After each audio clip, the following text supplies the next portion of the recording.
Yeah. You're already right? Dzokoto, right? Yeah, Kwame Dzokoto. Kwame Dzokoto. Yeah, welcome to Chuks Ineh YouTube channel. We are very pleased to have Kwame Dzokoto today. Kwame Dzokoto is an interesting character. I always admire him. I've seen him in one Nido advert, right? Yes, I do. I don't work. Yes, you know, a lot of adverts. Yeah, I was face of the product. Oh, okay. You see, you know, so but our interest today is about comedy. Okay. The comedy industry in Ghana. You know, a lot of people are complaining that the Ghana comedy industry is down. You know, what's your take on that? Actually, you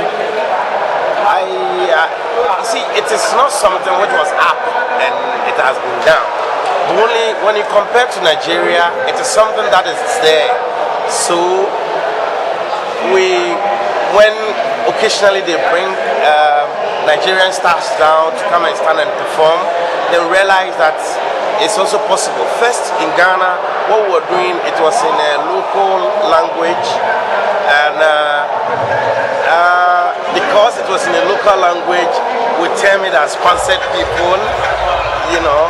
So that was basically the problem. But then it is what I realized is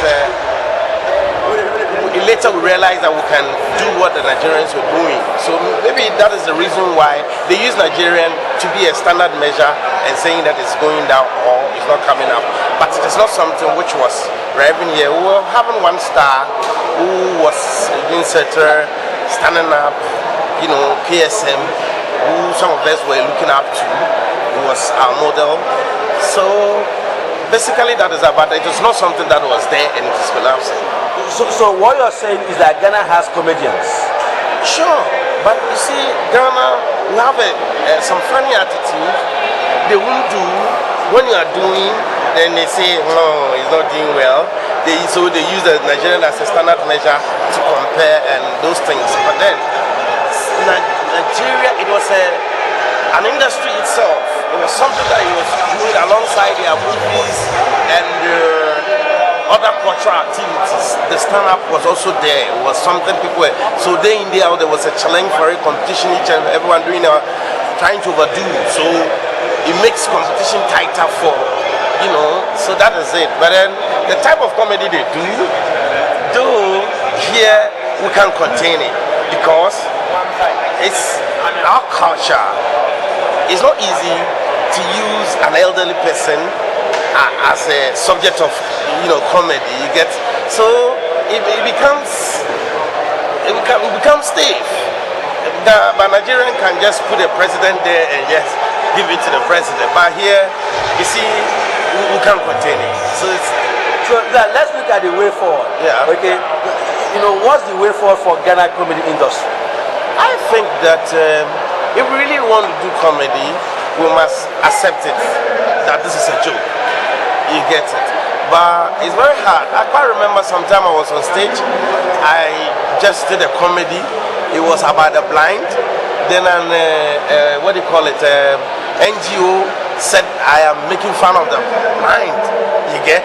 But we've got a lot of proverbs which is in the blind, which affects the blind. Like someone say, like when a blind man say will throw a stone at you, means that he's stepping on a stone.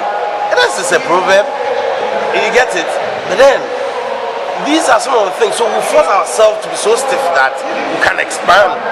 But for Nigeria, they close their mind that, oh, this is a joke, it's a joke. Then we move on just to laugh it off and release stress. But here, we are too stiff in a bit. And I think that it's one, for we to accept that it's comedy we're doing.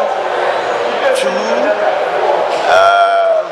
just to encourage ourselves that even if they are bringing Nigerian stars down, we put about 2, 3 Ghanaians there so that they also warm themselves up and see that, oh, I've been on stage, I've shared a stage with Michael Jackson. It means that I can get there.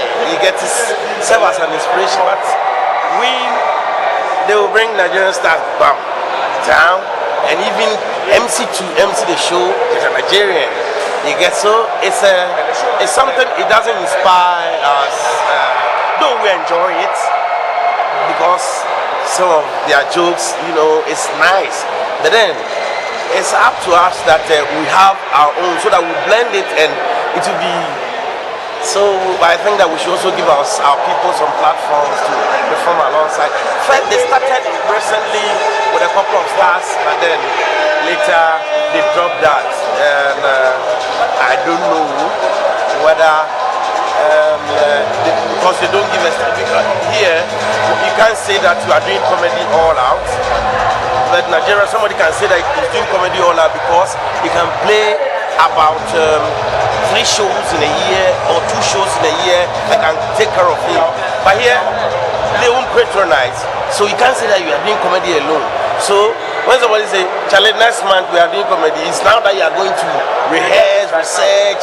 You see, but Nigeria, they know that that is the business, so every time he's working on. So the people need to take it as a business. That is it. But the thing is, it is our people. If we say we want to comedy, we should patronize the show as well. In fact, Kwame Dzokoto, thank you so much. I know that there are so many things you'd like to share with us. We are going to meet at another time to discuss this thing to full length. Sure. Thank you so much, sir. Sure, I'll go back to the show.